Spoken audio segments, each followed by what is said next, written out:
everyone, welcome to another episode of Ace Attorney Investigations. I'm your host Kaylee Watari, and today we're going to begin Case 4, Turnabout Reminiscence. Actually, we will do this.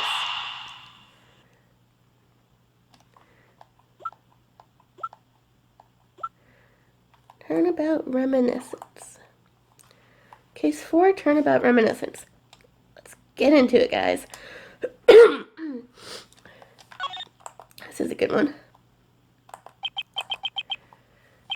Kay Faraday, the young lady who calls herself the second Yatagarasu.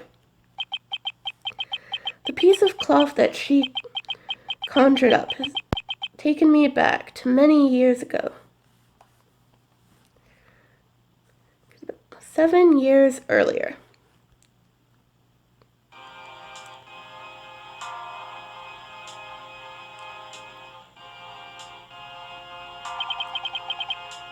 Yeah, that's right. I did it.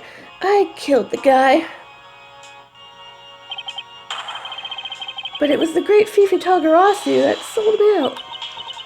I think it's going a little fast. As a defendant, just what exactly happened? Don't you get it?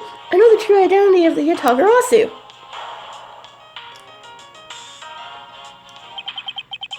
The Yatagarasu is standing over there at the prosecutor's bench.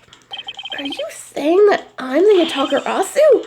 Don't you dare! You told me to kill him when you did something. Are you saying that Mr. Faraday is the Yatagarasu? That's ridiculous. Mr. Your Honor, please listen to me. I'm telling the truth. You've got to believe me!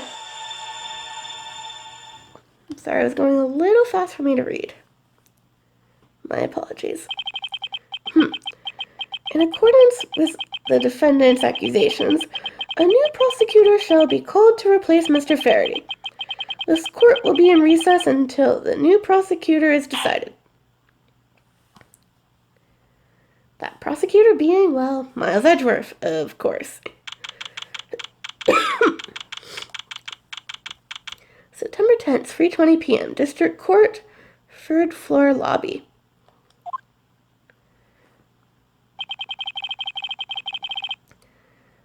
It's almost time for me to enter the courtroom. And so it is that my first assignment as a prosecutor will be. As a replacement for a prosecutor who has been accused by the defendant.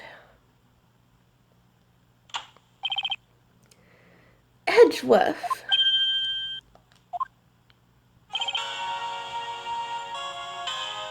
Sir. Oh, it's Manfred von Karma. If I was Francesca. Have you read over all of the documents regarding this trial? Yes, sir. I've memorized everything there is to know. Very good. The paperwork for the prosecutor substitution is just about complete. Edgeworth, always bear in mind that as your mentor, I, Manfred von Karma, will accept nothing short of perfection. I understand, sir. To have the chance to stand in court at such an early stage in my career, I'm honored and proud. As I have watched over your studies, I'm giving you this very rare chance. Prove yourself. Crush the defendant's pathetic lies into oblivion. Yes, sir. That such a legendary prosecutor is watching over and judging my performance. I have to be perfect in every way. Oh, I get to actually walk around now? Okay, cool. Sorry guys, I apologize. I actually have a cold while I'm doing this, so bear with me, please.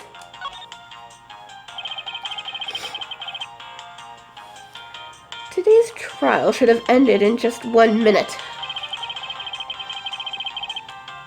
Because the defendant was picked up by the security camera, correct? Exactly. The killer had the gall to say that he only killed because he was instructed to do so. Even more outrageous is his claim that the case prosecutor, Byrne Faraday, gave the order. Ta! Faraday is such a fool. He's been cornered by his very own prey. Sir, are you an acquaintance of Mr. Byrne Faraday? He is a pathetic man who speaks nothing but nonsense. Nonsense? He once tried to explain to me a way of punishing those who cannot be brought to court. Those who cannot be brought to court. That is nonsense, for no man is above the law. Well, there are always a few exceptions. However, there is no reason to even deal with such individuals. A prosecutor is a guardian of the court, one with no obligation to outside matters. Thus, there is no reason to deal with such individuals, I see. Edgeworth, disgracing yourself as Faraday has will not be forgiven. Do you understand? Have no fear, I will not let you down, sir. In place of the accused, Prosecutor Byrne Faraday, I'll prove the defendant's guilt. Very good. I've secured an hour of recess for you to prepare to do just that. Show them all the power of Von Karma.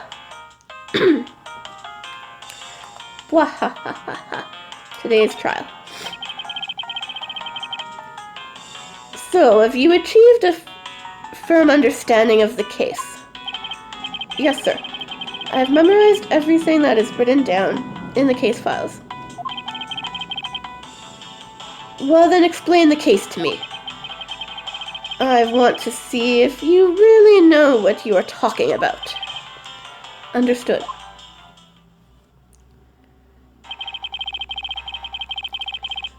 A murder was committed on September 8th in front of the Cadopian Embassy. The victim, Mr. Deadman, was a staff member at the embassy. The defendant in this case, Mr. Mackrell, was held for questioning the night of the incident as he was deemed suspicious. He was quickly placed under arrest for possession of a murder weapon, a gun. Furthermore, at the time of the murder, the great Fifi Togarasu had successfully infiltrated the Cadopian Embassy as well. At first, Rel claimed that he himself was the Togarasu, but that he did not kill Deadman. I wonder what he expected to gain from such a desperate lie. It's possible that he wanted to go down while in the spotlight if he is found guilty. There truly is no limit to people's insanity. But I digress. Continue, Edgeworth. Yes, sir. During the trial, the prosecutor presented the security footage that captured the murder. The footage clearly showed Mr. Rel as the murderer. The act of Mr. Rel firing the gun could be clearly seen from the visitors' gallery. Upon seeing that, the defendant retracted his statement and admitted to the murder. I did it because I was told to. By the real Togarasu, Byrne Faraday. That sounds about right. That sounds about right. However, you've forgotten one thing. What is that? Well, this may appear to simply be the murder of a Cadopian Embassy staff member. People are actually referring to it as the second KG-8 incident.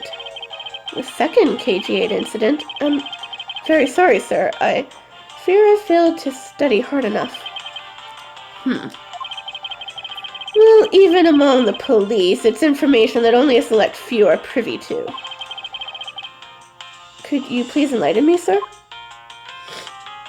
I suppose if I must. Sir, what do you mean by the second KG-8 incident? In order for me to tell you that, you must first learn about the original case. Take a look at these documents. This is a 3-year-old newspaper. KG-8 incident data, jot down an organizer. You have heard of the Amano Group scandal before, correct? Yes, I have. The secretary of Ernest Amano, the Amano Group's director, was arrested. Under suspicion of smuggling. Correct.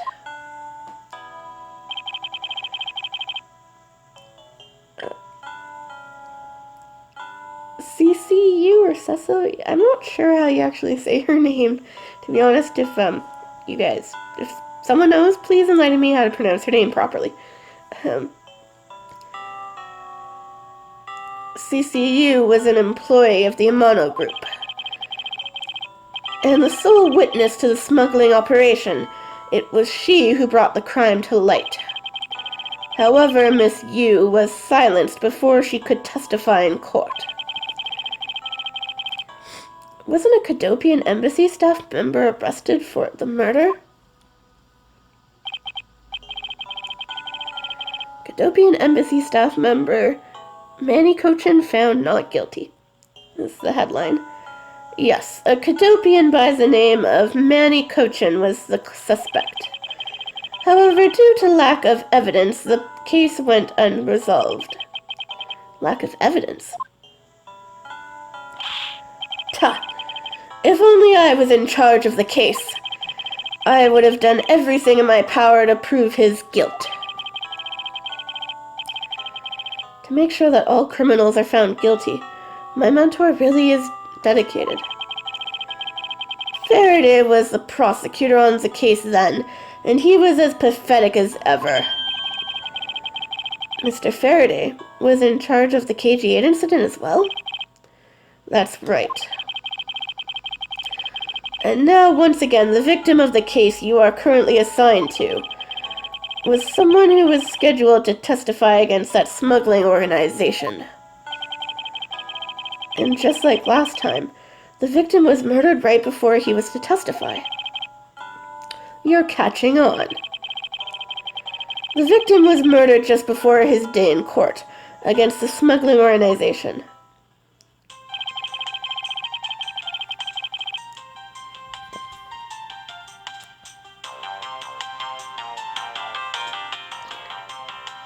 That is usually what I have it at. Okay. Anyway, continuing on.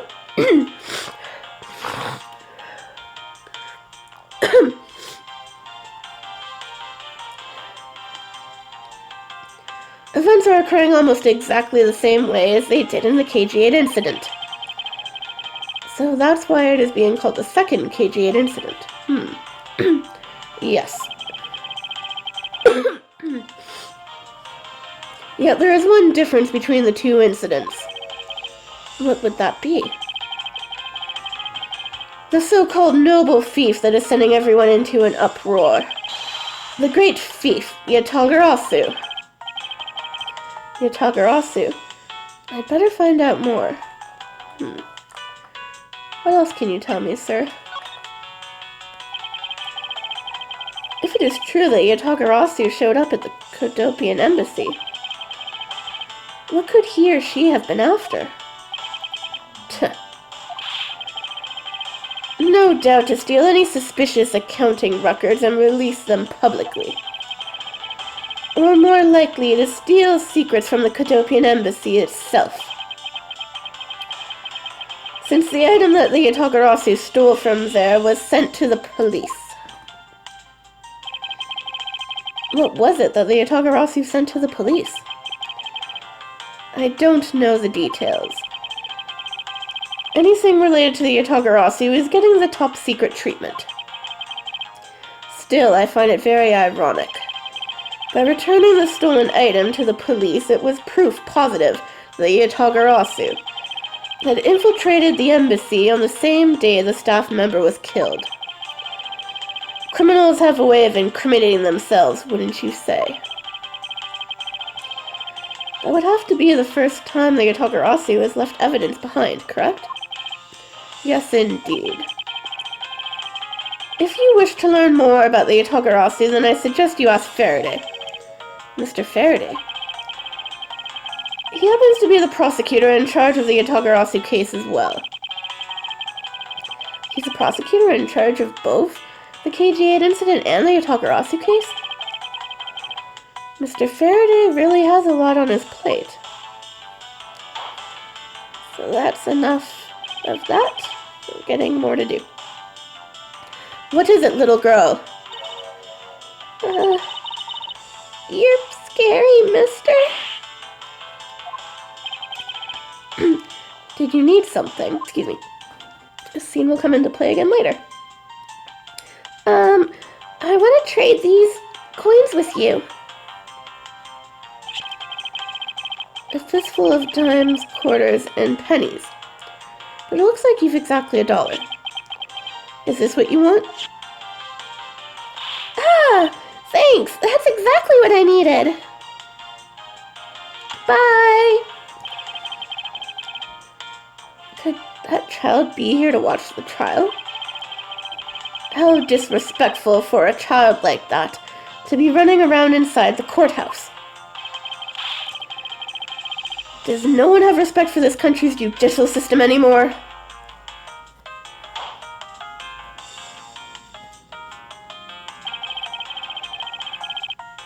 The paperwork for the prosecutor's substitution is complete, sir. Why, you? Do you even know how much time there is left before the trial resumes? I'm so sorry. I can have you mopping up this courthouse instead of protecting it in an instant. Sorry, sir. It is no bother, sir. Not being completely prepared could prove to be a perfect handicap for me. Oh wait, that was Edgeworth, sorry. Not being completely prepared could prove to be a perfect handicap for me. A proud one you are. You had better collect the evidence from Faraday and prepare yourself. It's time for your debut, Edgeworth. Let us go. Next scene. Continuing on. September 10th, 4 p.m. District Court, courtroom number 3.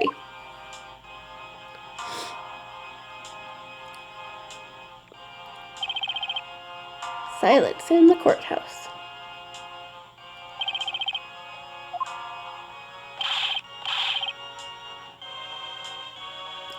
Just what is going on? Why isn't Faraday here yet?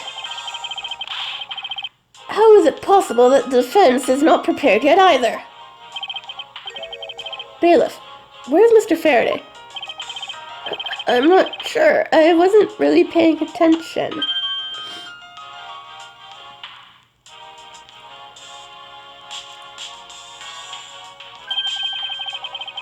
Ah, you must be the one Mr. Von Karma recommended. I hear this will be your first trial. I look forward to seeing how you perform. Oh, by the way, was there someone celebrating a birthday during the recess? I could have sworn that I heard a popper going off. Come to think of it, the other day was my grandson.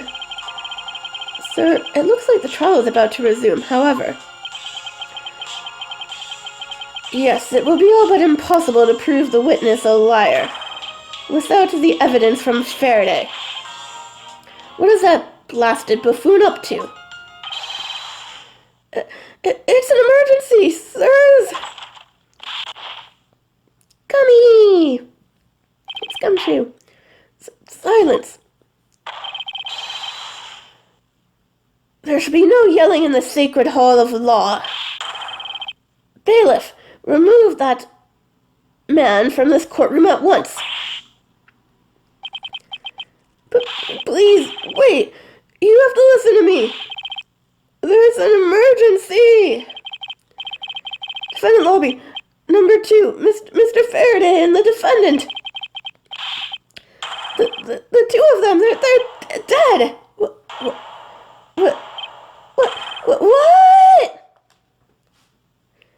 Dead? Oh no, how could this be? September 10th, District Court Hallway, which is where the majority of the case takes place.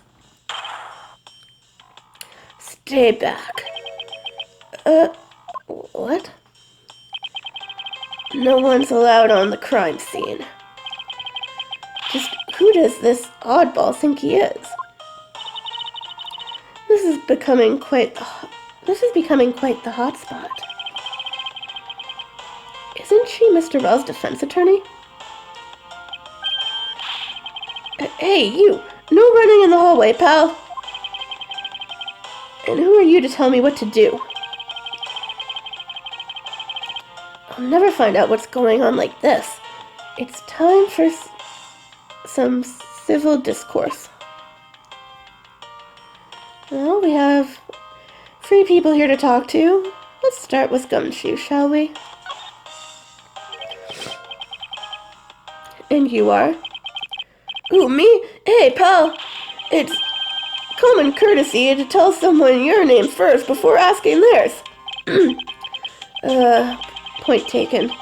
My name is Miles Edgeworth. I'm a district prosecutor. A prosecutor? I've never seen a prosecutor as young as you, pal. I've told you my name, now would you mind telling me yours? Detective Dick Gumshoe, and just recently I achieved my dream of becoming a detective. Oh yeah, more than a dream, it's what I was born to do, baby. Wait, maybe I should check and make sure I'm not really in some crazy dream first. This detective is entirely too excited to be at a murder scene. What can you tell me, detective? So Detective Gumshoe, was it? Would you mind telling me what you know about the incident? You know that I don't have to tell you anything, right? I know that. But it would behoove you to fill me in on what you know. Wow, you're a proud one for such a youngster, aren't you? Well, anyway, Detective Bad is the one in charge. So you're just gonna have to ask him for all the details, okay? As for me, I was guarding the door to defendant lobby number 2. So you were the guard detail. Do you notice anything strange while you were on duty? Well, I freaked out when I heard a gunshot, and then I kind of froze. You're a detective, and a measly gunshot scared you that much? Pathetic. Then again, I can hardly claim to not know what it's like to hear one at close range. Then Detective Bad came running for the scene. We went into lobby number 2 together, and both men were lying there dead. Is that everything? Yeah, that's it. It was in the hallway. I was in the hallway the whole time. But I didn't hear a single peep of a struggle. Interesting. Other than the gunshot, he didn't hear a single sound of commotion. Gumshoe's testimony jotted down my organizer. That's all he has to say. So now we shall talk to Detective Bad. Who's this guy? Excuse me, but who are you? Detective Tyrell Bad. Homicide. I was informed of the situation and came as quickly as possible. So how did you arrive and inspect the body before me? Faraday requested for me to testify in the trial. Plain and simple. Mr. Faraday requested that you be here? Interesting. Crime scene. Time to get information. I've already contacted HQ about the situation. I've got nothing to say to you, kid. Kid? Dare he? I'm Mr. Faraday's substitute in today's trial. Therefore, I insist that you update me on the situation. can't back down here. I have a right to know. Do I need to teach you a thing or two about how to talk to adults, kid? Is he threatening me? Oops, sorry about that. Is he going for his gun? It's just a lollipop. It's a mirror. It's just a mirror. How dare he trick me like that? Faraday was stabbed to death with some kind of blade, and he had a gun in his hand. The other man, Mr. Mackerel, was shot and killed. He was found holding a bloody knife in this hand. Was there anyone else who went into defendant lobby number 2? Yeah, the big lug over there. His name's Gumshoe. Me? No, don't mention me. He was in charge of guarding the place. He's claiming that no one else entered the room. If that's the case, then they must have killed each other, correct? Maybe. Such impudence. This guy is really testing my patience. Young Edgeworth. Why was I not informed that you were going to testify in court? Homicides aren't my only gig. The Yatagarasu case is also one of my assignments. So you were called upon to comment on the Yatagarasu's characteristics, in order to assess if Mr. Faraday really was the Yatagarasu or not. Well, looks like you just might have a brain after all on that head of yours, son. Son? I'm not your son, Pops. Edgeworth is so offended. Poor thing. Let's talk to her. Do you have a minute? You know, I'm not really into talking to people I don't know. Especially at a time like this. I apologize for not introducing myself before, bothering you. My name is Miles Edgeworth. I was to take Mr. Faraday's place in court. Edgeworth, huh? Never heard of you. So Faraday's substitute is a newbie, huh? I'll have you know, madame, that I studied under Manfred von Karma. Not just some newbie. Do not take me for some naive novice.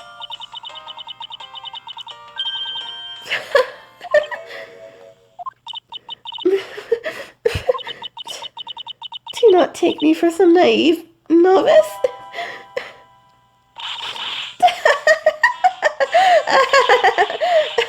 So you're a student of von Karma? I should have... Those clothes are a dead giveaway. Stop right there.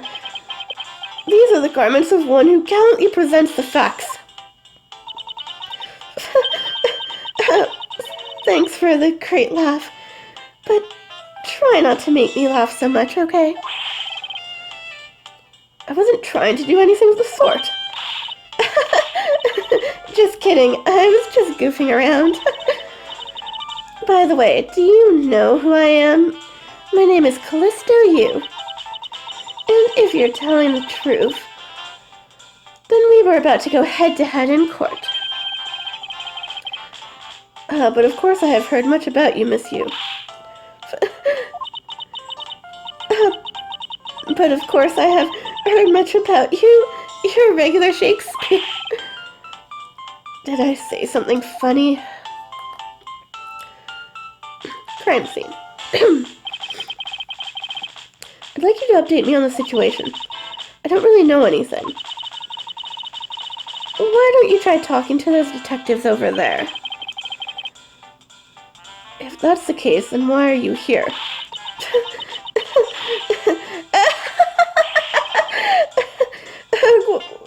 What's so funny? It's just that the way you speak is so tactless. The person I was going against in court until only a little while ago was just murdered. It's It's not like I could go back into the courtroom pretending as though nothing happened. That's a good point. I apologize for asking such an insensitive question, but it's fine. Don't worry about it.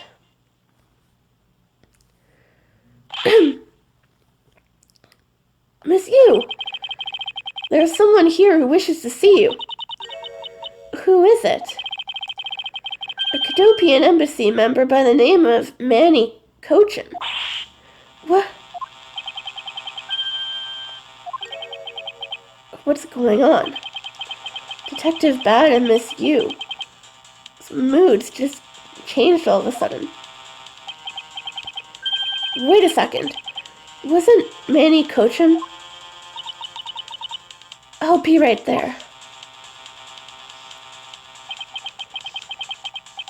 It's nice to see you again, Miss Yu. Why are you here? I have no desire to ever see you again. Now, actually, would you mind stepping us outside for a brief chat? Fine, let's go.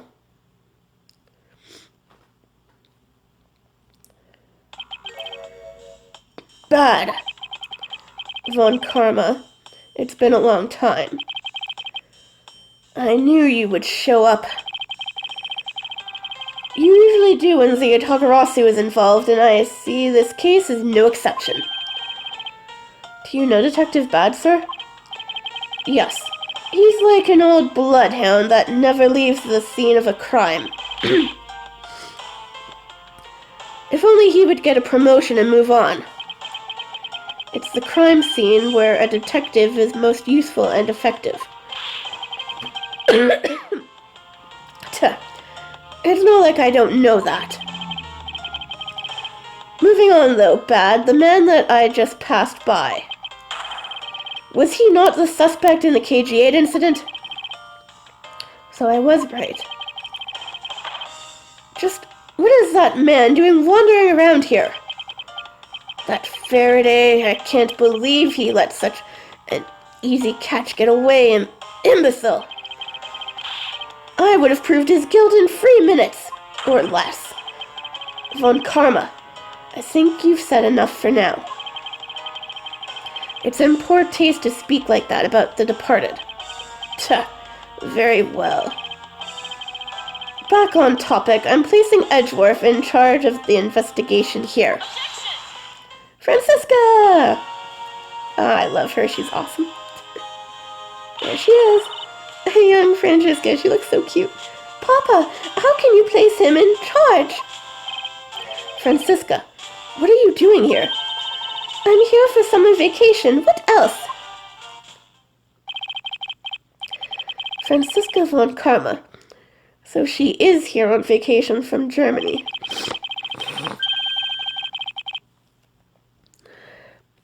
She is a daughter of Manfred von Karma and a student of his who's also junior to me. You're the one who's junior to me, and don't you forget it. You're not conveniently avoiding the bar examination, are you? If you were able to pass, then I'll have absolutely no trouble at all. I'll never allow myself to lose to you, never. Why does she always have to be this competitive?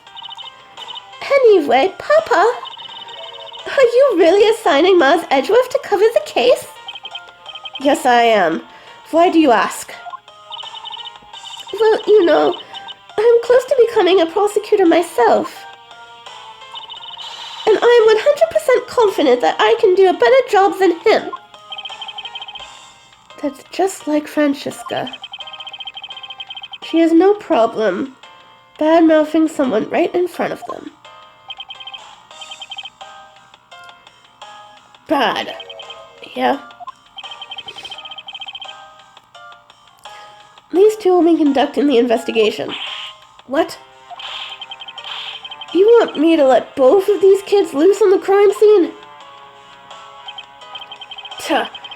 This is a perfect opportunity for them to work on their prosecutorial skills.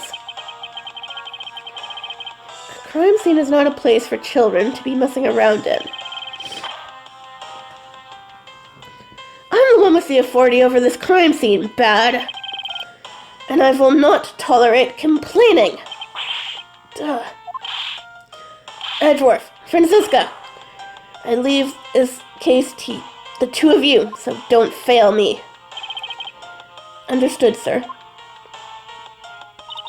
Yes, Papa. I'll go take care of the paperwork now. Remember, I'll accept nothing but a perfect report from the both of you. Accept nothing less of perfection.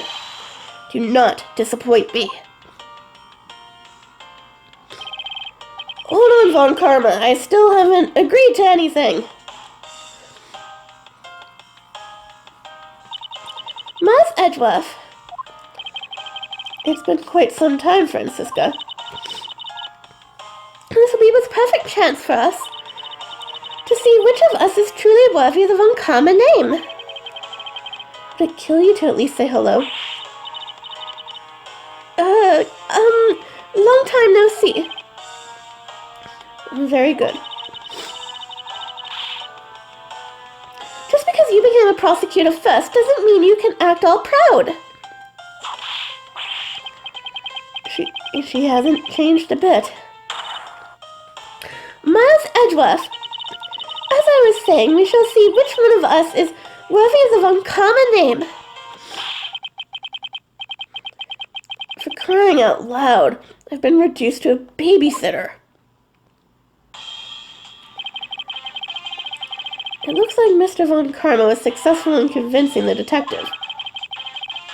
That's just like him. He never fails. Now, I'd appreciate it if you could quickly run me through the facts, Detective Bad. You're better off checking things out on your own, kid. Very well. It seems like getting help from Detective Bad will be a most arduous task.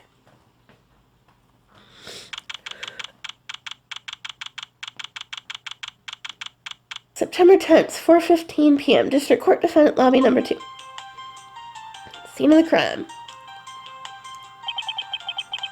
Speaking of crime scenes, I apologize for the sound of sirens in the background. Is the only real explanation that they killed each other simultaneously?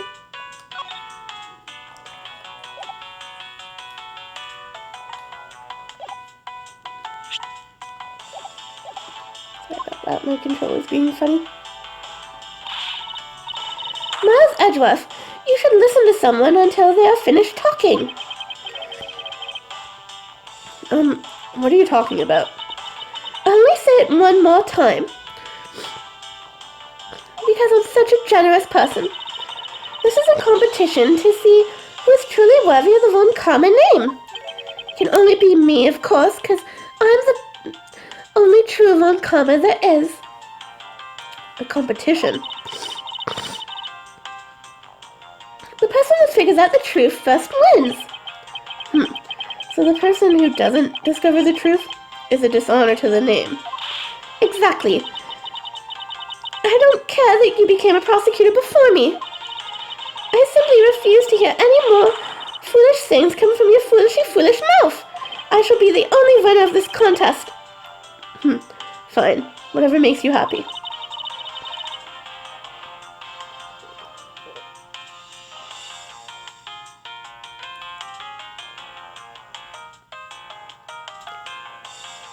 Can I take that as you accepting my challenge? Once again, whatever makes you happy. Well then, let's begin the investigation, shall we? I'm going to find the perfect evidence and prettily present it like the professional I am, because I'm the only true Von Karma. Competing to discover the truth behind a crime. How delightfully childish. You kids, over there. Kid. That serves you right, Miles. He just called you a kid. I said kids, kid, as in both of you. How call me a kid as well. I am no child. I'll do what I please, and I won't allow you to cause a ruckus on my crime scene. Hey, big guy. You're going to watch over these two kids, alright? You got it? Sir, yes, sir. Detective Bad, sir. Now do what I say from now on, kids, alright? You'd better not get in our way, Scruffy. She was even calling him Scruffy back then. You'll feel the bite of my whip if you do. You prosecutor boy. Let's get your investigation started already, alright? Great. Not even that detective is treating me like a child. Alright, it's time to get investigating. Get a move on, prosecutor boy, because Dick Gumshoe's on the case. My name is Miles Edgeworth. And if you were to call me prosecutor boy one more time, it will be my duty as a prosecutor to look into your monthly salary. What? Not my salary! What would you do with my salary after you saw how much it was? That's up to you now, isn't it? Really? It sounds good, pal. He's so naive. Begin investigation. Defendant's lobby number 2. Detective Bad, may I have a word with you? What is it? It appears that both a knife and a gun were used as murder weapons. Yeah, it does. That leads us to our first question of the investigation. When did the men acquire the weapons? The gun was inside of Faraday's bag. It was a piece of evidence that was presented in the trial earlier today. It was used to kill the Cadopian embassy staff member. But I never heard anything about the knife. Mr. Rowe was being held by the police. There's no way he could have brought it in. Which means it's possible that Faraday had the knife on him from the start as well. Could it have been a piece of evidence that had yet to be presented? But then why doesn't Detective Bad know about it? Wait, what if... It's possible that Mr. Faraday brought the knife in under the guise of prosecutorial evidence. He could have then brought it out and attacked Mr. Rowe with it. Huh? Maybe you've got a brain in there after all, kid. Duh, don't call me kid. Is he going to treat me like a child forever? It looks like Mr. Faraday attacked Mr. Rowe first, who then counterattacked. That's the only logical conclusion you can draw from a scene like this. Not yet. I feel that it's much too early to be drawing conclusions already. I must first find conclusive evidence so as to ensure the honor of the Von Karma name. But we'll begin with that in a moment, because I will be taking a break now. I'll see you later. Right, we are beginning to investigate stuff. Who did we talk to already? Did we talk to Gumshoe already? I talked to Francisca. Ah, I see. Did you figure something out?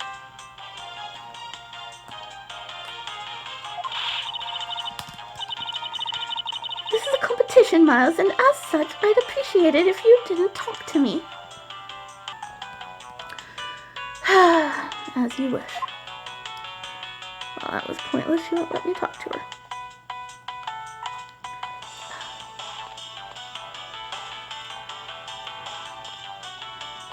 Talked to Gumshoe already.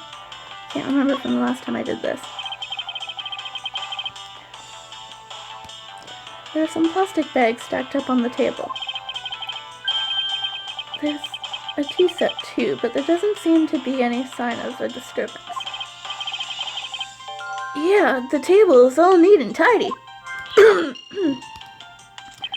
Logic. Nice.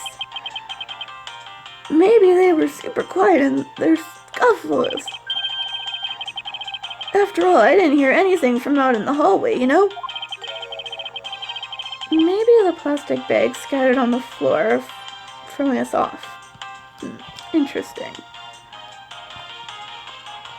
Oh, I can't really talk to Gumshoe. He's actually my partner. Okay.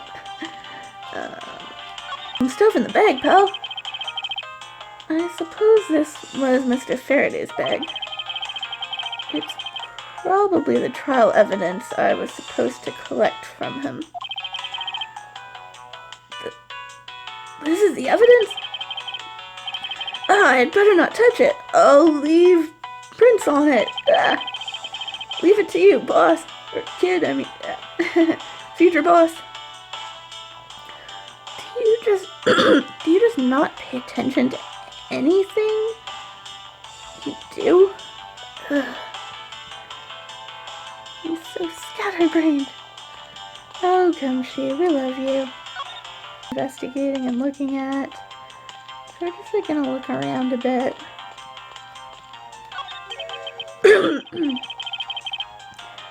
Why are the plastic bags scattered all around?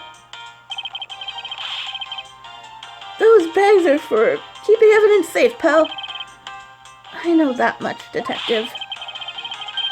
You sure are good at this stuff, aren't you, pal? Normally I'd be happy when someone compliments me, but when it's this guy...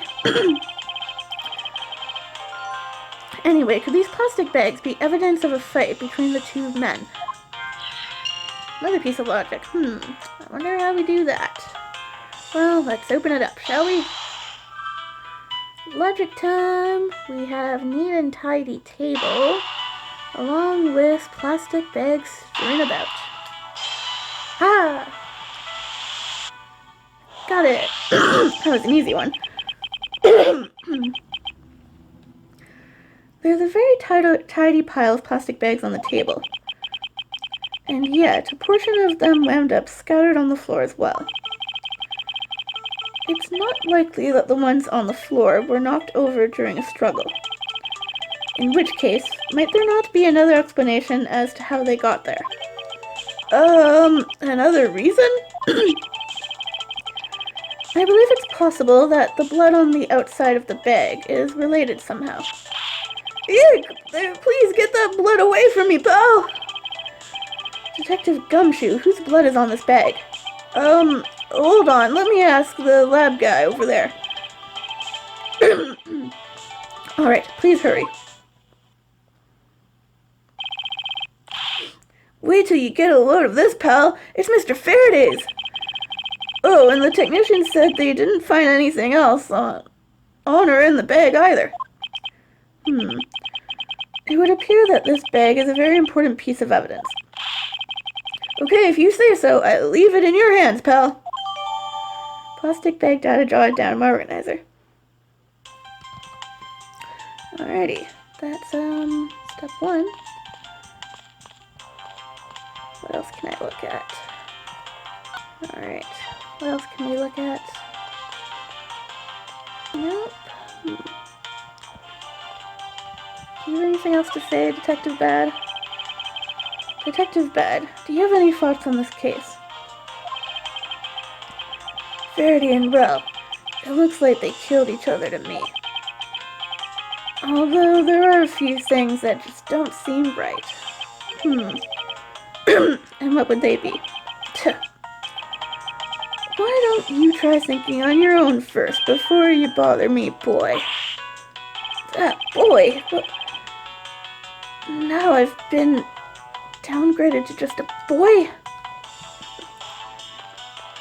Yeah, I think I already talked to him. The window is open. And there's a fresh, flowery scent in the air. Ugh, the flowers in the garden down there are so gross and ghastly. Do you think maybe you could try offering something useful for a change? Well, at least there's no way someone escaped through this window, pal. They wouldn't wake up and smell the flowers after a fall from the third floor. Are you willfully ignoring the fact that there are also iron bars on the windows? Yeah, I guess there's that too. Either way, no one could get through these windows, right? They thought of everything when they were designing the courthouse. Very nice. Let's keep looking around, shall we?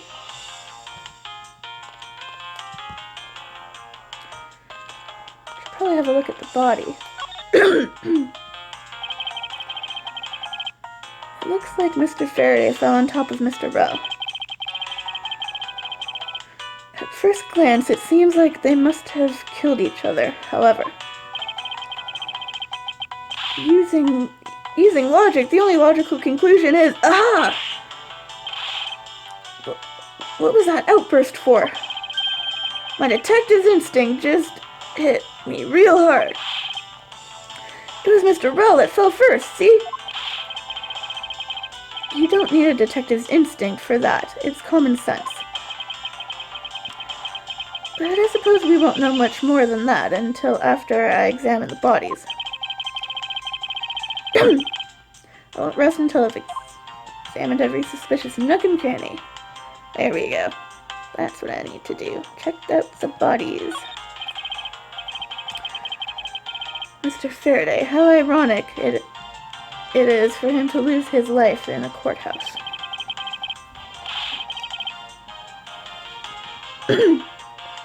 Yeah, why did it have to be like this? I don't know what to say. Can't believe this happened while I was on watch, pal. Rather than beating yourself up, you should spend your time continuing the investigation. Didn't you become a detective in order to solve crimes? Yeah. Then get back to work. Find out the cause of his murder. Right, I'm on it, pal. Let's see if I can look at, the other guy. First he killed a Candopian embassy staff member. Then he was murdered himself. This guy wasn't exactly an angel, you know. Oh, what makes you say that? Well, he's been hauled into the precinct several times for theft and assault, pal. So yeah, he's definitely the type to have committed a murder or two. Well, he did admit to killing Mr. Deadman. Hey, good point, pal. I knew my detective's intuition was telling me something. Detective's intuition, huh? Yep. Do you know about it? It's a special feeling that all detectives... We don't have time for this conversation right now. Let's return to the investigation. It's funny. I see something important. I just need to get my mouse on it. There we go. Let's get the knife there. Looks like Mr. Rowe died with a knife in his hand. There's some blood stuck on it. Then he must have used this as a weapon. Yep, no doubt about it. Was Mr. Faraday carrying this on his personage? Did he bring this as a piece of evidence for the trial? Or did he bring it with a very different intention in mind? I should jot some notes down about it. Knife data jotted down.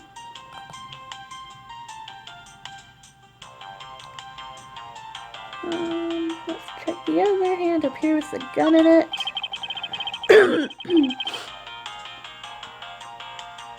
Looks like Mr. Faraday died while holding the gun in his right hand. So he shot Mr. Rowe and then fell on top of him while still gripping onto the gun. I guess that does seem kind of strange, huh? I mean, why would Mr. Faraday know how to fire a gun? It's not exactly rocket science. Even I know how to pull a trigger.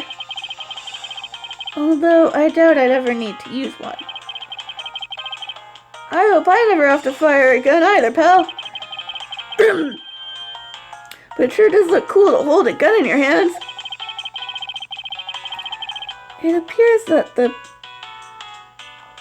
police's screening procedures need a thorough review. Anyway, I should jot down some notes on the handgun Mr. Faraday's holding. Jotted down information on the gun. Here we go. His hand is all black down here, see? I wonder what it could be. If you look closely, this blotching pattern resembles an ink stain. An ink stain? Yes, I usually get ink on my own hand when I use my feather pen. Feather pen? I've never seen one before. Sure you aren't just making it up, pal? Ah, there we go. That's what I was missing. We finished this bit of investigating.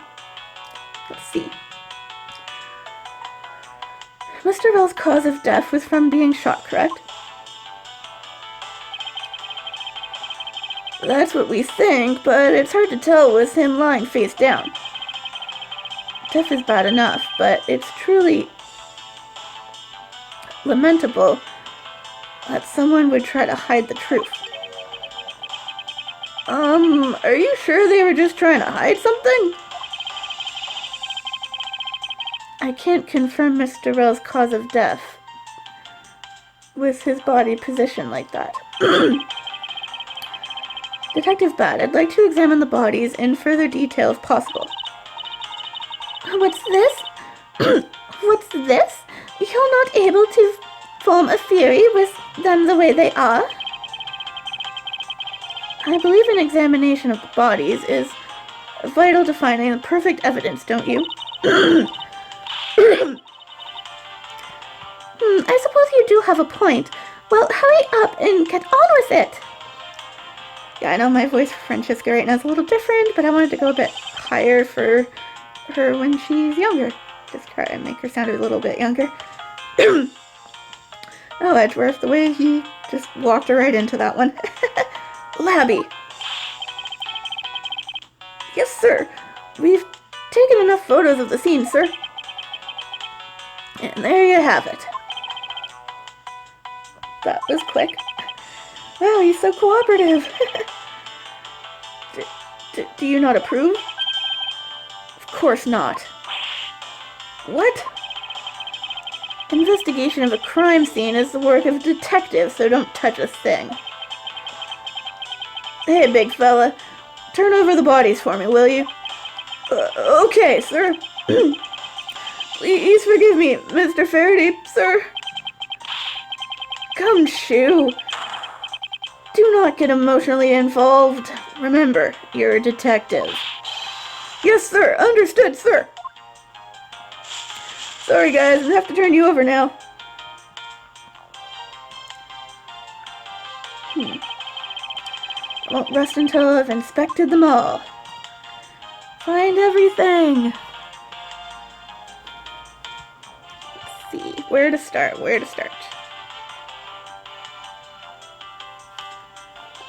I guess I'll start there.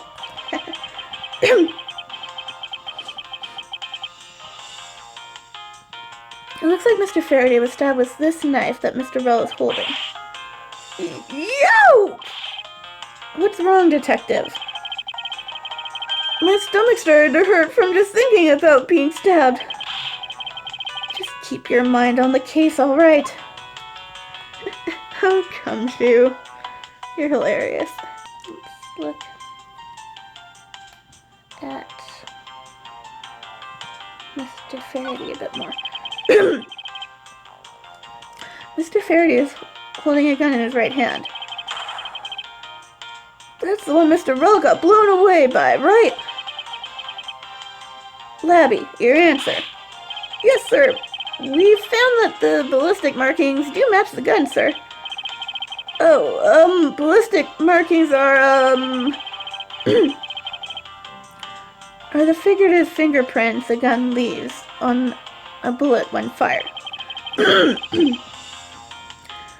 Every gun leaves its own unique ballistic markings. Therefore, by looking at the markings on a bullet, you can tell which gun it came from. Yeah, that's it. Of course. I already knew all about that, pal. Maybe you'd be better off going back to the academy. Eek! Come on, sir. Cut me some slack, will ya? So, the bullet that was fired from the gun is what felled Mr. Rell.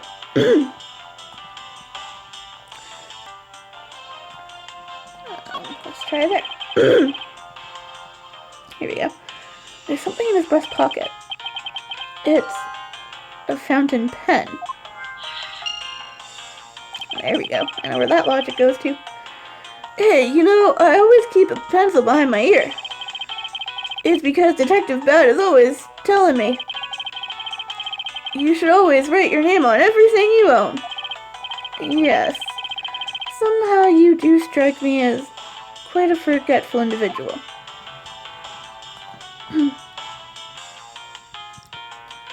try there. Here we go. Shot in the chest. Takes some guts to fire a gun in a courthouse. I mean, I've been a detective for a whole week, and I still haven't fired a single round yet. There aren't any burn marks on his clothes. That must mean... Wait, burn marks?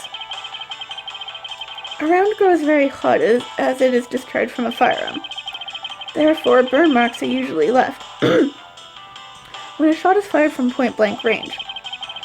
Ergo, Mr. Rell must have been shot from at least a yard or two away. Handgun data updated. Yeah, that's what I was missing. You sure do know a bunch of neat stuff for your age, pal. Apparently, this detective has as much common knowledge as your everyday marsupial.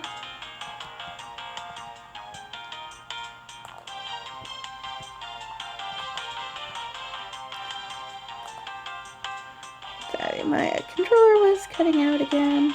Seems to keep doing that. Let's do the logic thing right now.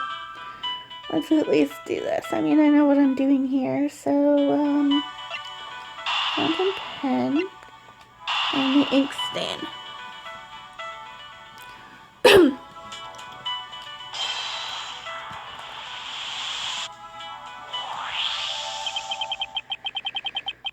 Let's splash on Mr. Faraday's hand. I wonder if it might be the ink from his pen.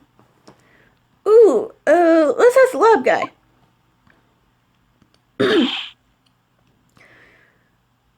Detective Gumshoe, I confirm that the substance on Mr. Faraday's hand is the ink from his fountain pen. I see. Good work. You know, I've always wanted to say that, even if it was just one time in my life. If Mr. Faraday wrote with his fountain pen in his left hand, I think it's fair to assume he was left-handed. It appears that Mr. Faraday's pen is very important to our case as well. Okay, if you say so, pal. Pen added to the record. There we go, that's what I missed.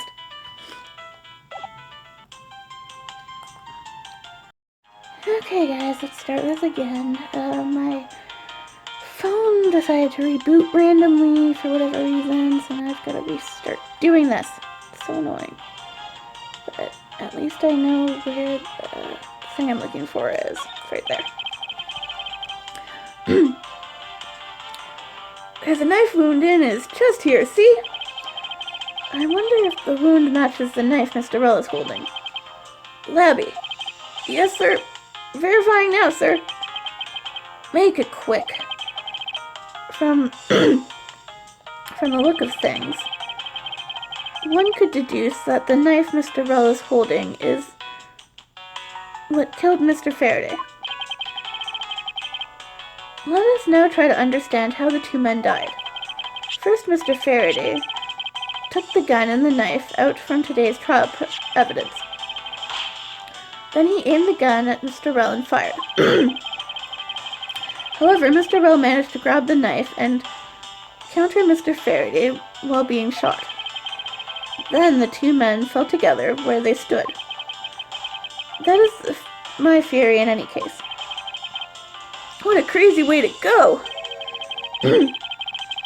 Still, something about that explanation just doesn't seem right. Crime scene notes jotted down. I believe I now have a firmer grasp on what happened here. Right, now because I missed something, I have to, go and do it, and I missed the TV. Here we go. Whoa! What is it, Detective Gumshoe? My TV at home is so tiny compared to this one, pal. Then perhaps you should purchase a more normal-sized television like this one. Ooh, let me see here. This thing is huge! Touch. Wow! And way too noisy. Looks like he discovered something. It's too noisy,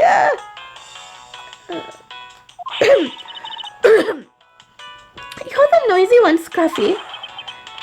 Don't touch it. You'll get your fingerprints all over it. But I didn't touch it, sir. Preservation of the crime scene is the foundation of detective work. The foundation, huh? Sounds like something the rookie here needs to shake up, but needs to work on. I guess there's not much left to investigate, huh? They really did kill each other.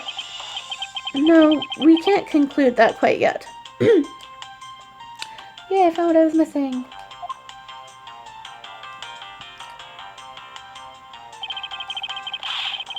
There's still something I find very peculiar here. The theory that they simply killed one another is too simplistic in this case. In fact, there is actually a contradiction that shows there is another possibility. No way, pal! Really? A contradiction? I suppose I will just have to show you the conflict in the crime scene.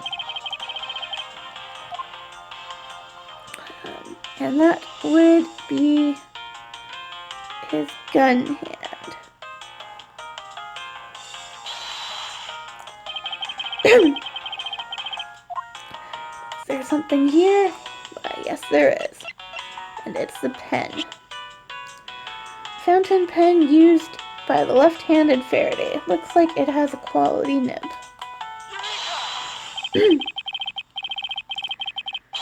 Now we come face to face with the contradiction I spoke of, and it is this. Mr. Faraday used his left hand to write with his fountain pen. Ergo, he is left-handed. And yet the handgun is in his right hand. Don't you find it odd that the left-handed Mr. Faraday would hold the gun in his right hand? That, lady and gentlemen, is the great contradiction haunting this crime scene. Hey, you're right, pal. That does seem kind of strange. But how could something like that happen? The facts add up to one conclusion and one alone. Someone else put the gun in Mr. Faraday's hand after he died. Someone else? But who? Plastic bags scattered on the floor and a gun in the wrong hand. I sense the presence of a shadowy figure behind this case. A person of vile intent who is serious about keeping the truth from us. The investigation complete! Finally! Yay! And I'm actually going to save here this time, just in case I have another issue. September 10th, District Court Defendant Lobby number 2. Here's the autopsy report. It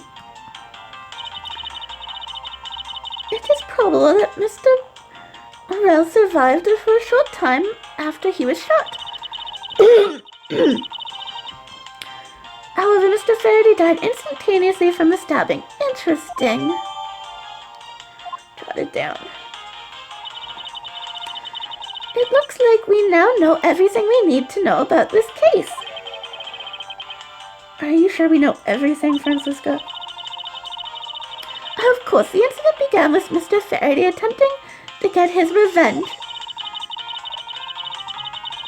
The prosecutor went into a rage from being accused and tried to kill the defendant. Well, the defendant fought back and they ended up killing each other. It's all very clear and simple. There is absolutely no margin for doubt. Do you really believe that to be the truth? Are you saying that just because I figured out the truth before you, that you don't want to believe it's true? Ugh. It's alright if you disagree with my argument, then prove me wrong. Well, if there are any contradictions to be found, that is... Don't worry, I will. Yay! Testimony time, or rather, rebuttal time. What happened? Mr. Faraday's death was instantaneous while Mr. Bell survived for a short time. From this, it is obvious that Mr. Faraday died after he shot Mr. Rell. And Mr. Rell, while on the brink of death, stole Mr. Faraday's knife and stabbed him. Those are the facts of this case. Mr. Faraday's death was instantaneous. Therefore, he must have attacked first. Proving that logic to be false is probably the fastest way to show her that she's wrong.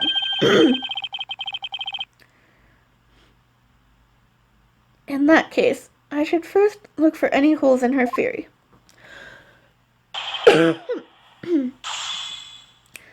Rebuttal time.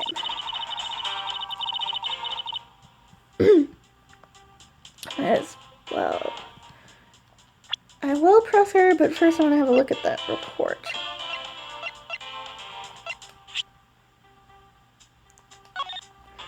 Here we go. Faraday died of a knife stab in the chest. This shock from the stabbing caused instantaneous death. Rell died of a bullet wound to the chest. There is no gunpowder burn on his clothes, suggesting he was shot from a few yards away.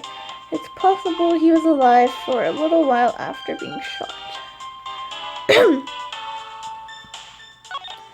And I also want to look at the picture. Who's on top of who? Looks like Faraday's on top. Okay.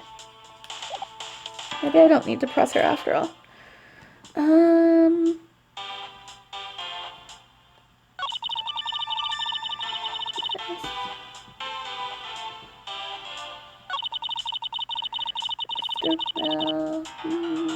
Okay.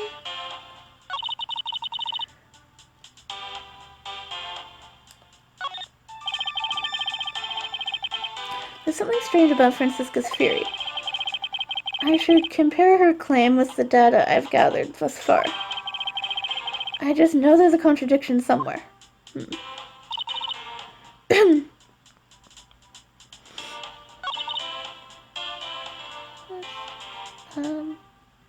Died after he shot Mr. Rell.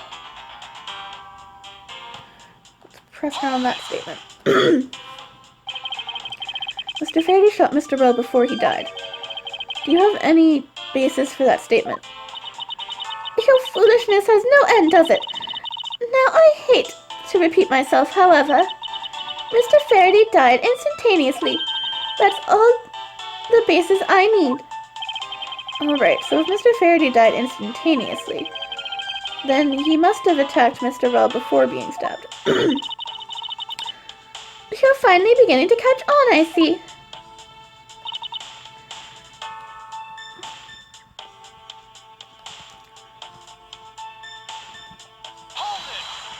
Guess I will continue pressing. So you believe that the time Mr. Rell stole the knife from Mr. Faraday. Mr. Rell became desperate as he did not want to die. human beings can do amazing things when they are put to the test. So the two men struggled. And in the end, Mr. Rowe was able to grab the knife and stab Mr. Faraday. The messy condition of the room is a testament to their struggle. Yes, my logic is perfectly perfect. Can you really say that it's perfect? What are you insinuating? Nothing. However, I can't let what you said slide by without further inquiry. One must be clear and precise. So if you could append the statement to your testimony. Fine.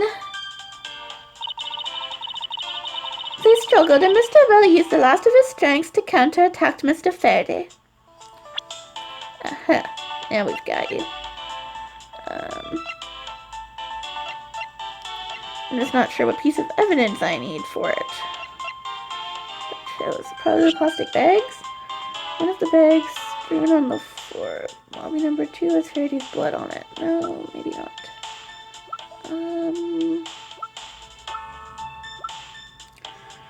Was in the hall on guard duty, other than gunshot, didn't hear a sign of a struggle. There we go. Thank you, Gumshoe. Saved the day again. If the two men were fighting, their struggle would have surely caused quite a bit of noise. However, Detective Gumshoe testified that he heard absolutely nothing. Ha! You place too much faith in the detective's testimony, you know.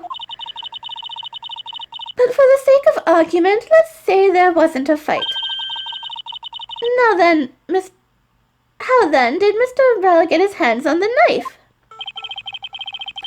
Mr. Faraday's bag was sitting right here in lobby number 2. It is not hard to imagine that perhaps Mr. Rell saw a chance and took it out at some point. So, what you're saying is this. Mr. Rell took a chance when he saw the opportunity and took the knife from the bag. And then Mr. Faraday shot Mr. Rell after being stabbed. Isn't there something strange in Francisca's statement just now? Of course there is. There always is something. Wait, something doesn't add up. Oh, really? It's simply not possible for Mr. Faraday to have shot Mr. Rell after being stabbed. Because he died instantaneously. According to the coroner's report, Mr. Faraday died instantaneously, meaning that he died immediately upon being stabbed by the knife. Ergo, he could not possibly have fired the gun after that. Ooh, you caught me. But of course. Well then, if the report is correct, then there is only one correct explanation. If we suppose just that Mr. Rell attacked first, then Mr. Faraday, who died instantaneously, would have been unable to kill Mr. Rell. Therefore, Mr. Rell must have stabbed Mr. Faraday after he was shot. Then they both died. That is the only explanation that makes logical sense. Negating your opponent's ideas in order to prove your own theory. I see you've been studying, Francisca. I just wanted to explain it to you as simply as possible. Before you foolishly propose a foolish theory that only a foolish fool like you could foolishly conceive. How naive of you to believe that only your opinions are valid.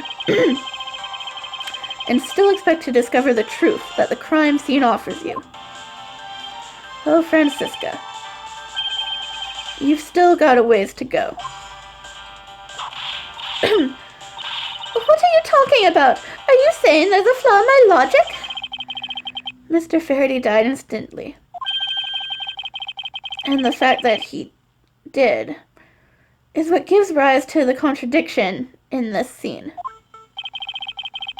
The contradiction here in this crime scene is the order of events, the order the bodies fell, the evidence bag's location. Maybe the order the bodies fell? Let's Try that one. Let me get this straight. What you are arguing is this. Mr. Faraday took the gun from his evidence bag and shot Mr. Rell. And then the wounded Mr. Rell found an opportunity to take the knife and strike back. Upon being stabbed, Mr. Faraday died on the spot, and Mr. Rell died thereafter. If that's the case, then how do you explain this? Take a good look at the order in which the bodies are piled. No! Mr. Faraday's body is lying on top of Mr. Rell's, therefore Mr. Rell must have died before Mr. Faraday. Impossible! Yes, I agree that it seems strange, no matter what angle you approach it from. Which means the real answer is... Sorry, they cut me off and I didn't know we could do that. No, not so fast, Miles Edgeworth. What now?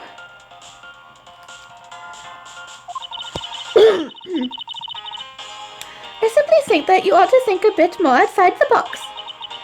And that it's even clearer now that the incident started with Mr. Faraday's murderous intent. She sure bounced back quickly. An explanation won't be enough this time. It's going to take some very decisive evidence to prove her wrong. Round 2, yeah. What happened, part 2? It was just chance that Mr. Faraday's body fell on top of Mr. Rell's. The two bodies fell into a pile, which indicates that they attacked each other at the same time. It really doesn't matter in the slightest that they fell in the opposite order. I just know that Francisca's explanation isn't absolutely correct. All I have to do is find a hole in her logic. Once I do, I can then present her with the evidence that proves the contradiction.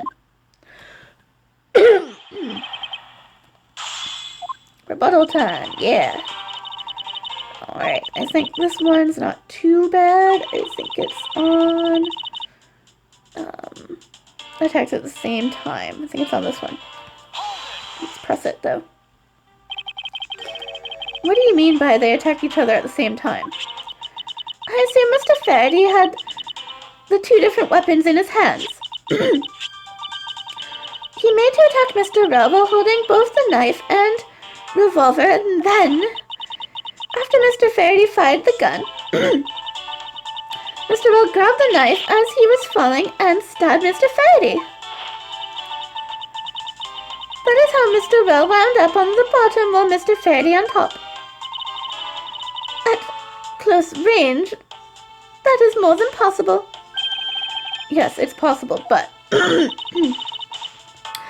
if you have any other ideas, then show me what you've got. Oh, I will.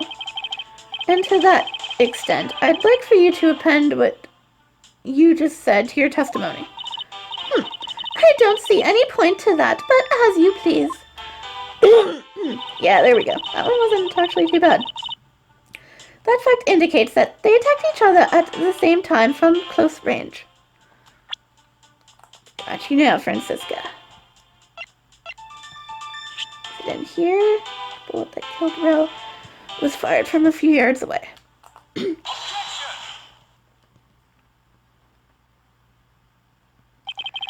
So, you believe they killed each other at close range. Sorry, but that's impossible. Just as it is written in the crime scene notes. The firing of the handgun did not leave a gunpowder burn on Mr. Rell's clothes. Therefore, Mr. Rell and the gun must have been separated by a distance of at least 2 or 3 yards. Ah! Yes, this is by far the biggest contradiction. The two bodies are piled up on each other, yet the gun was fired from a distance. And with there being no chance that Mr. Rell moved that far after being shot. That leaves only one possible explanation.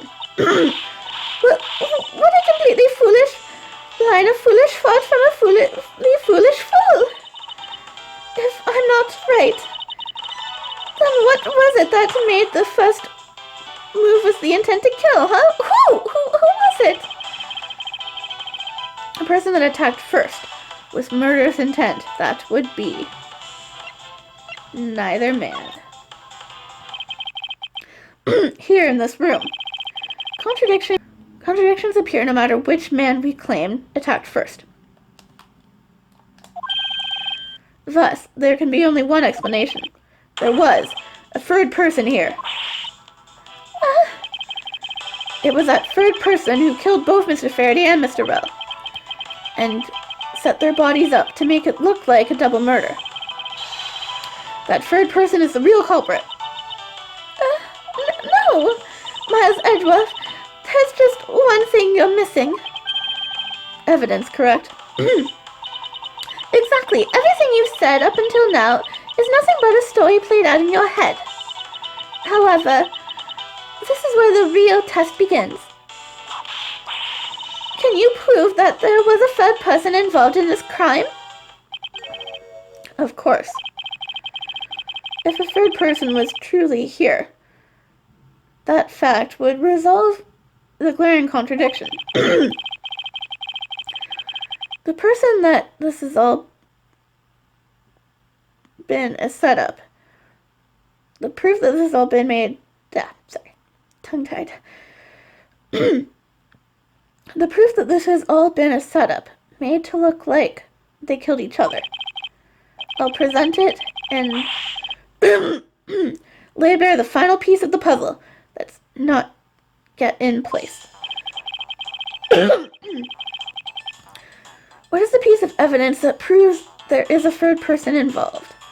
Well, it's one that we haven't used yet. I believe it's the bloody bag. Again in Mr. Faraday's hand, and the plastic bag with his blood on it.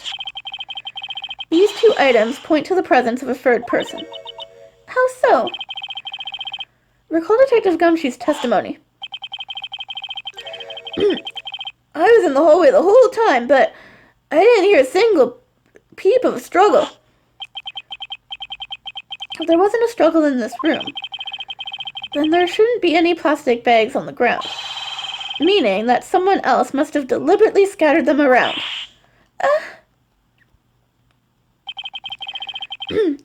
Do you not see the possibility in this? Disregarding the gun for the moment. There's a high probability of blood spatter when a knife is used on a person. If the culprit held the knife with a plastic bag around it, they could use the bag to catch any blood spatter from when they withdrew the knife. Then, by spreading a few more plastic bags around, mixing the bloody one in with them, and arranging the room to make it look like there was a struggle between the two, they were able to conceal their presence.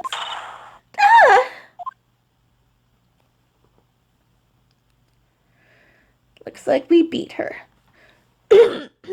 Francisca. Looks like we've still got a long way to go in this investigation.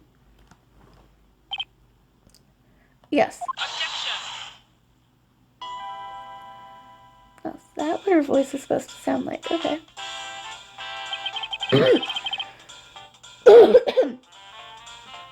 What the heck up with you, pal? Mr. Bad, I advise you to place Detective Gumshoe under arrest.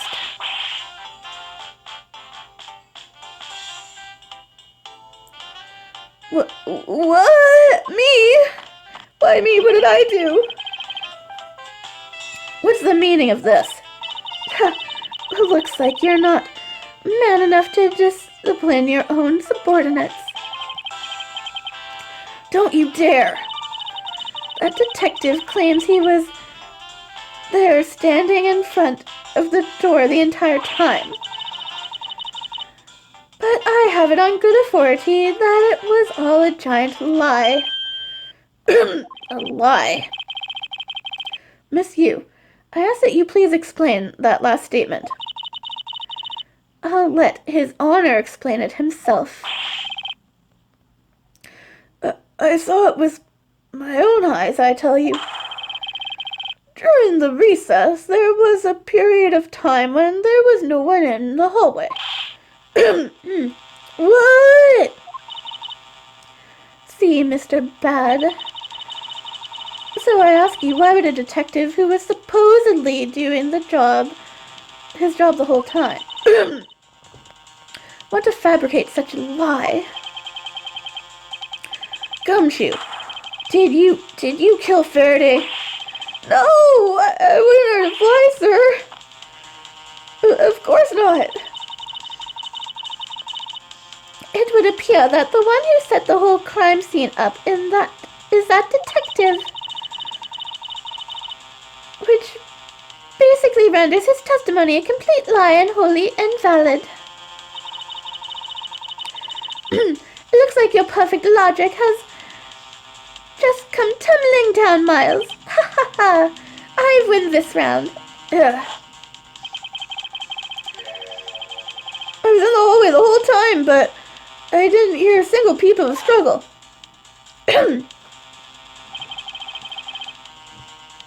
Was that statement really a lie? Detective Gumshoe, you're now a suspect in the murder of 2 men. Now spit out the truth, or so help me. I haven't lied to anyone, sir. Honest. I was really there. I was in the hallway the whole time. Detective Bad, I ask that you please do not act without my permission. After all, I'm the one that is heading up this investigation, am I not? Well, don't talk like you know what's going on, boy. All I want is for this investigation to run perfectly. Perfection is the only wish of a disciple of Von Karma, after all. Therefore, before you take Detective Gumshoe into custody, I'd like to set the record straight on something. And what's that? What should I ask Detective Gumshoe about? There we go. That's better. What else for the murder? Why he wasn't in the hallway or stairs the hallway?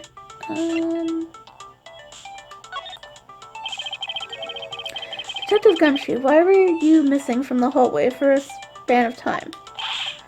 Look, pal. Like I said, I was there the whole time, okay? But there's testimony against Miles Edgeworth. Why are you wasting our time with a completely useless question?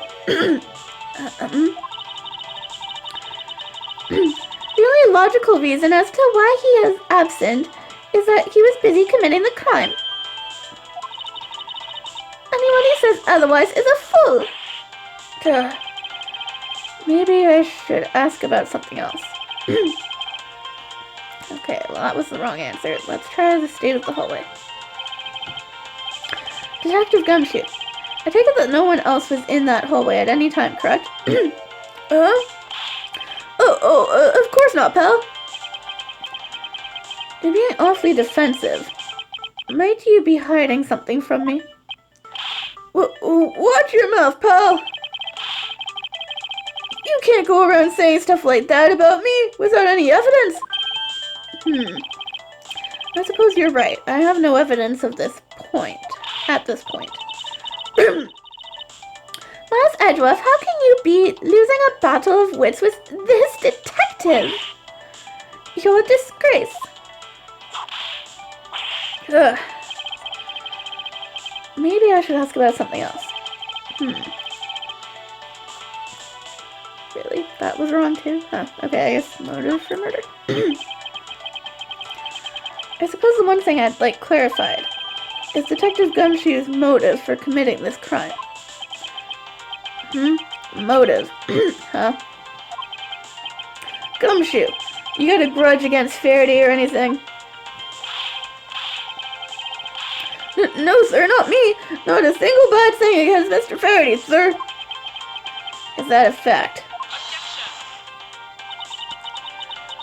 You really have a problem with lying, don't you, Detective Gumshoe? I'm telling you, I am not lying! The more natural you act, the more suspicious you become, you know.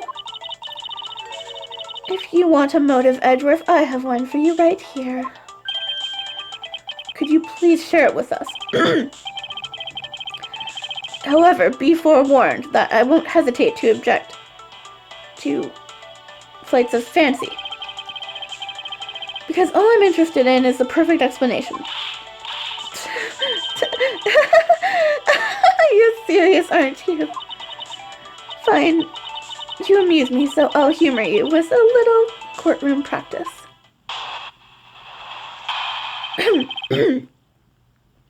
Gumshoe's motive.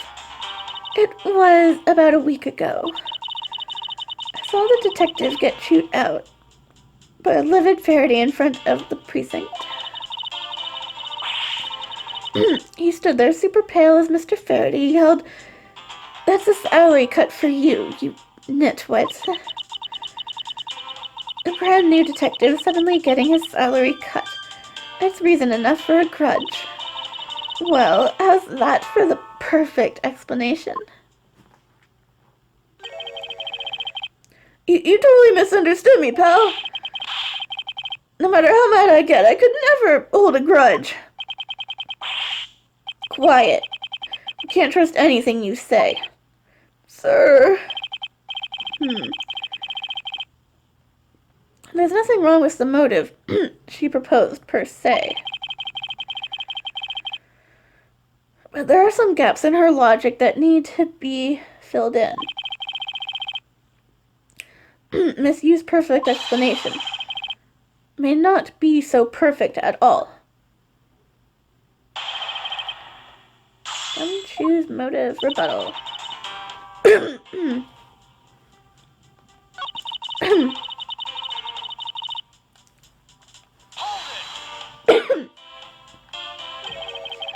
Mr. Faraday was upset. Yeah, you know what else? Mr. Faraday isn't exactly known to get angry often. But there he was, totally beat red in the face. And the offending detective just stood there, pale as a ghost, like he was about to die.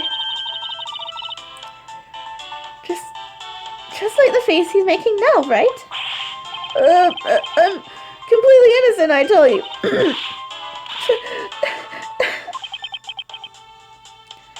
The poor man.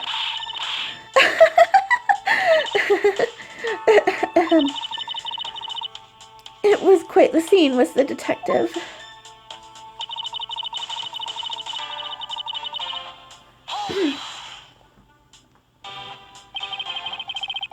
You just stood there watching this unfold in front of you. Yeah, I have to say, it was really enjoyable too. But that's why when I saw Detective Gumshoe earlier, I knew to steer clear of him. No way! I thought it was because I had something stuck on my face. But you do. What if I had stuck on my face? Let's start with your eyes, nose, mouth, and those ridiculous eyebrows. Huh? Oh man, messing with your head is just too much fun. Miss you, if you don't mind, I'd like to return to your testimony now. Sure, why not?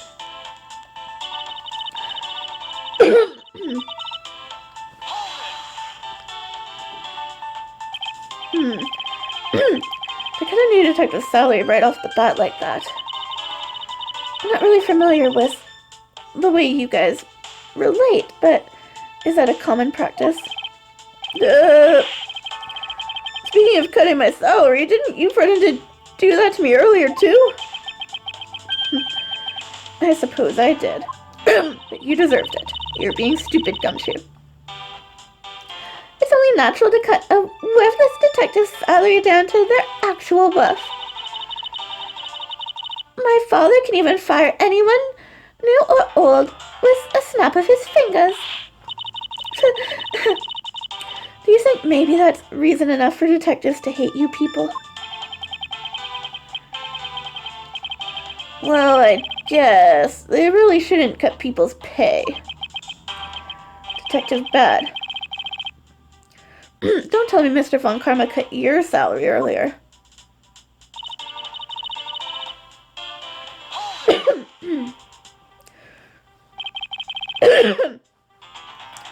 You call your explanation perfect. Is it not to your liking? Unfortunately for you, it's just not up to my standards. Oh, is there something you want me to clarify in that case? What should I do? Should I raise an objection? Yes. Alright, if you could clear this one thing up for me.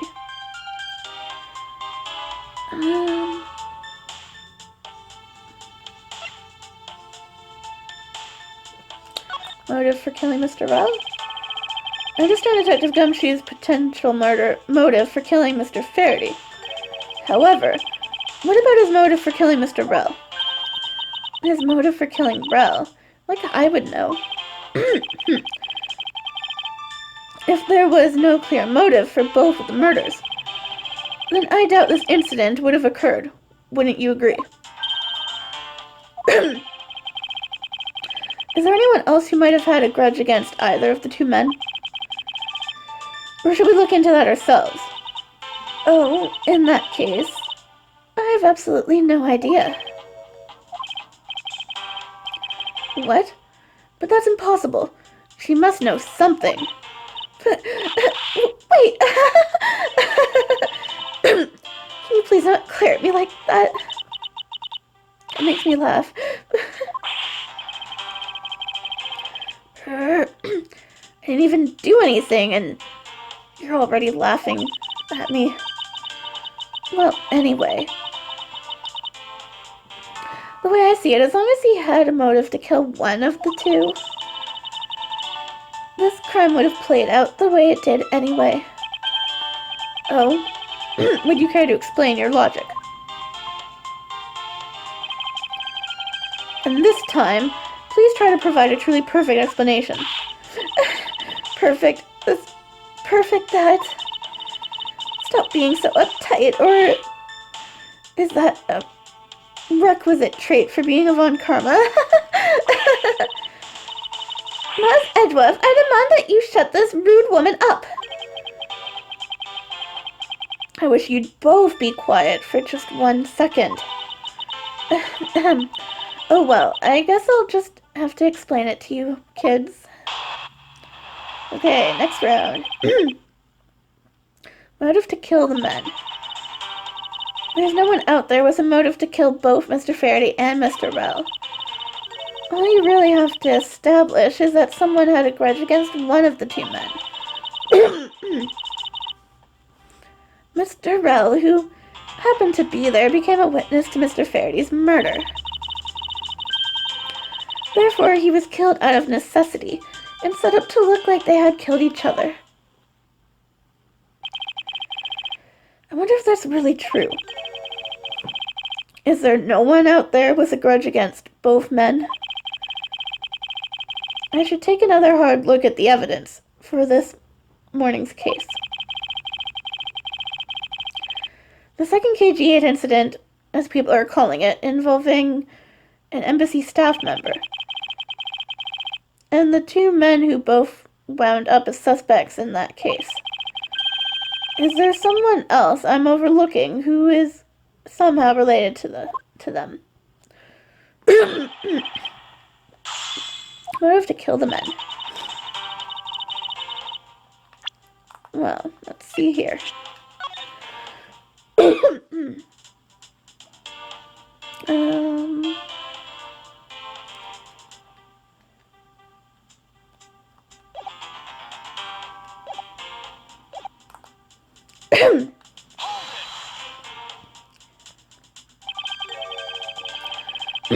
So there is no one else who might have a grudge against both Mr. Faraday and Mr. Bell. I suppose no one is a bit of a stretch, but I'm pretty sure no one like that was here in this courthouse today. She's lying for her teeth. We just saw someone like that here earlier. Besides, you don't need to prove that the killer had a grudge against both men.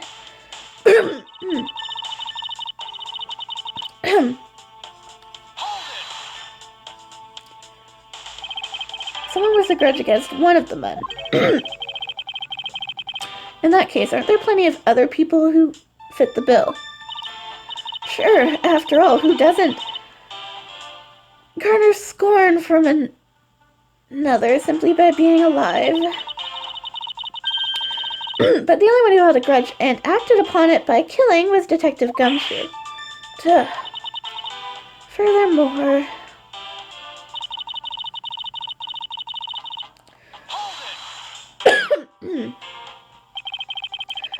So you're saying that he was basically silenced. Aren't you glad you managed to avoid the same fate, Your Honor? Why, if you had been the one to witness the blood-covered detective... What? Detective Gumshoe, you would have killed even me? What? I could never do something as terrible as that, Your Honor. There's no need for even a second of deliberation. I sentence you to... Your Honor, take a look around. We are not in court right now. It would be greatly appreciated if you would stay here with us in reality. Please forgive me. I know not what I do. And you there, Miss Yu. Hurry up and continue with your testimony. And you there, Miss Yu. Hurry up and continue with your testimony. If you fail to do so, I will whip you into shape. That's nice. Sounds kind of like fun, actually. Anyway, Detective Gumshoe had to erase the witness, Mr. Bell.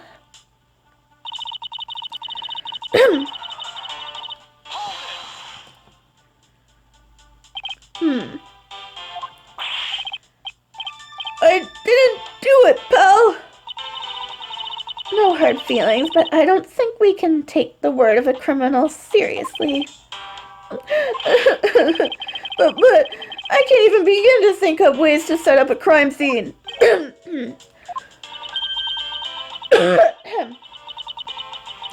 suppose you do lack the necessity tactical mind required to do such a thing, Scruffy. Why do you have to kick a man when he's down, pal? You should put yourself down, Detective. You're a big boy. I bet you fought it up all by yourself, right? Yeah, that's right, and I worked really hard on it, too. I think this proves one thing about the detective. He has the mental acuity of a worm. I have to admit, her explanation makes sense. However, there's also something she overlooked in her testimony. I should present that piece of evidence and see if I can't make her see the truth. Well, it basically gave us a clue, so let's try using this. Yep. Miss Yu, I believe there is someone you overlooked in making your statement. Or rather, is it because you'd rather not bring this person up? What do you mean? We are looking for someone with a reason to kill both Mr. Faraday and Mr. Rowe. I can think of at least one person that fits the bill. He was a suspect in the original KG-8 incident, and a member of the Cadopian Embassy staff, Mr. Manny Cochin.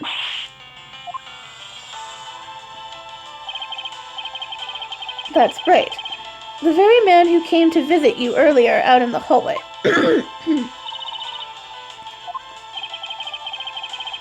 The man who killed a member of the Cadopian Embassy staff, Mr. Rowe. And the man who was the lead prosecutor of the KG-8 incident, Mr. Faraday. Are you telling me that Mr. Cochin has no reason at all to kill both of these men? Well, suppose he might have a reason or two. You cover for me, pal. Maybe you're not such a bad guy after all. Don't get ahead of yourself.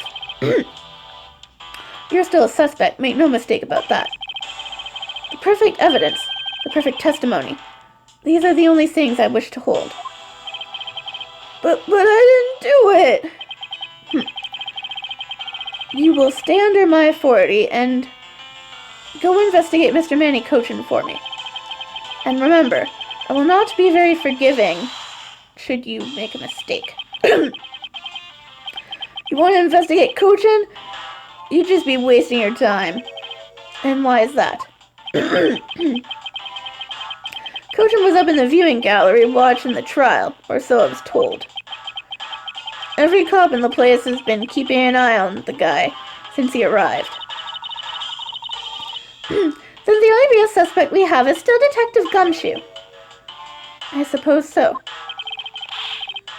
No way! Come on, Detective Bad! You've got to believe me, sir! Really wasn't that hallway the whole time, sir. I never took a single step into this room, sir. Okay, then are you saying there was someone else who passed through the hallway? No, there was no one else, sir. Then why should I believe you didn't do it? That is one incredibly foolish detective. Standing right in front of the crime scene all by himself. It's as good as a confession of guilt. I have to admit, it's a bit strange.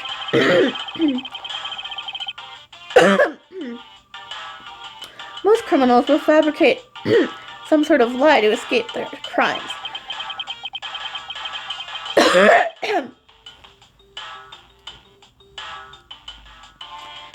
If that detective really wanted to prove that he is innocent, you'd think he would, at the very least, offer up I spaced out while on duty or the like. Come on, Gumshoe. Time for your interrogation. No! But Detective Bad! I didn't do it. Out he goes. Miles Edgeworth, I'll go on ahead and report this to Papa. And that, as they say, is that. Right, everyone? Oh. Well, I suppose we should both be getting back to our real jobs now, huh? Before we do, Miss Yu, there is something I'd like to speak with you about. What is it? Alright, let's talk to her. So what did you want to talk to me about? KG-8 incident. The current case of the murdered Cadopian Embassy staff member. I've heard that people have begun calling it the second KG-8 incident. Only among you law enforcement types. And what about it? I'd like for you to tell me everything you know about the original KG-8 incident. I'm afraid I can't help you. I don't know anything beyond what was reported in the papers. No, I believe you know much more, since you are directly tied to the KG-8 incident. I'd appreciate it if you'd stop with the false accusations. Baseless outbursts are useless, both inside and outside the courtroom, don't you know? I do. But I also know that I do have a leg to stand on here.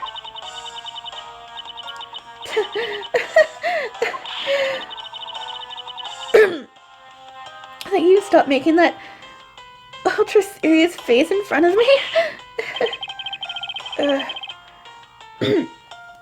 If you would please stop laughing for just 1 second. I'm not going to make any headway like this. I'm just going to have to show her exactly how related to the KG8 incident she is.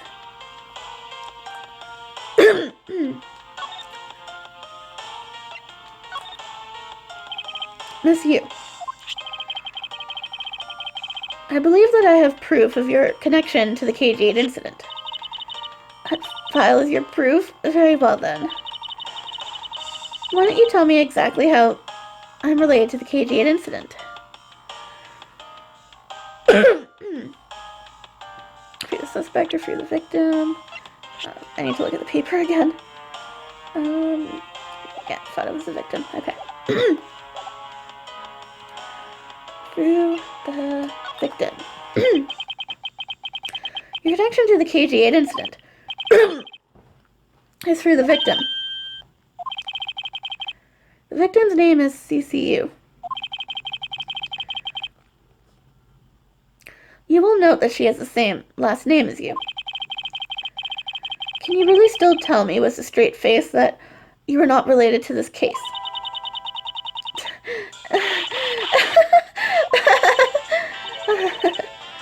Sorry, but we're not related. What? Just kidding. You asked that question with such a serious look on your face that I couldn't help.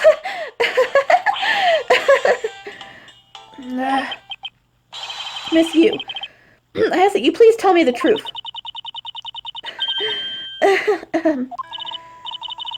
Alright, I'll tell you everything I know.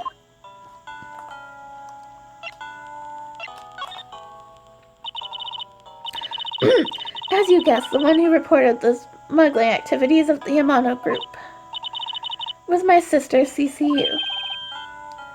As I thought. And she was killed right before she was to testify at the impending trial by Manny Cochin.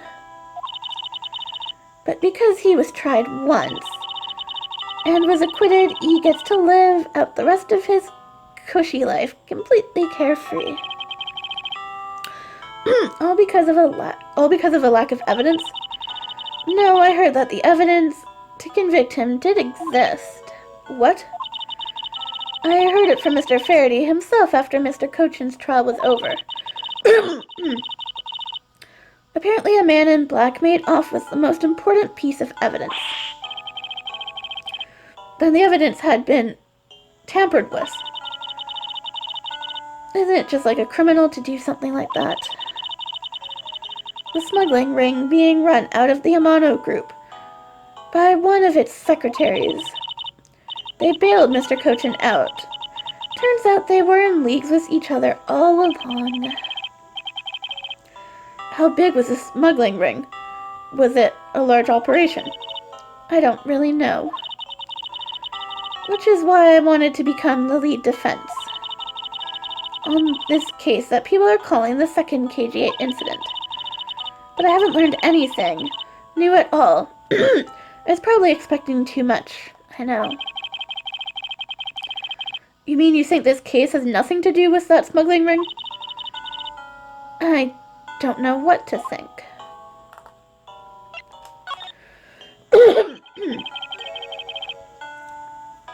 Why did Mr. Cochin want to meet with you earlier? Actually, he came to watch the trial. Apparently he only found out that I was the defense lawyer on this case after he'd arrived. He figured he should say hi and one other thing. Looks like you couldn't resolve anything this time either. Too bad. What's that supposed to mean?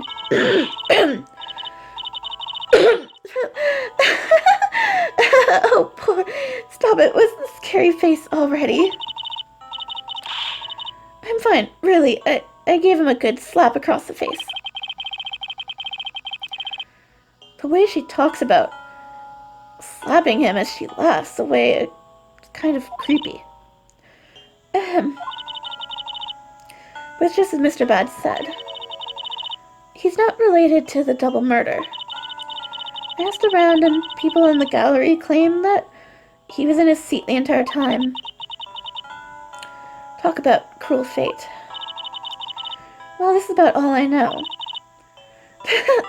Sorry. Because I wasn't much help, huh? That's not true. I'm sorry I made you recall such a painful time in your life. Edgeworth, you really are too serious for your own good. You really need to learn to relax. We wouldn't want you to die of stress, would we? Thank you for the advice, but there's no need to worry. I work in my own way, and I will catch this criminal in my own way as well. You'll see. Look at you with your game face on, ready to go. I'm making no such face. Did you know laughter is the best medicine, Edgeworth? Don't you get tired of making such a serious face all the time? I'm charged with making sure that all the criminals of the world are found guilty. I have no need for laughter. There you go, making that face again. Oh well. I've got to get going. I still have a few loose ends I need to tie up.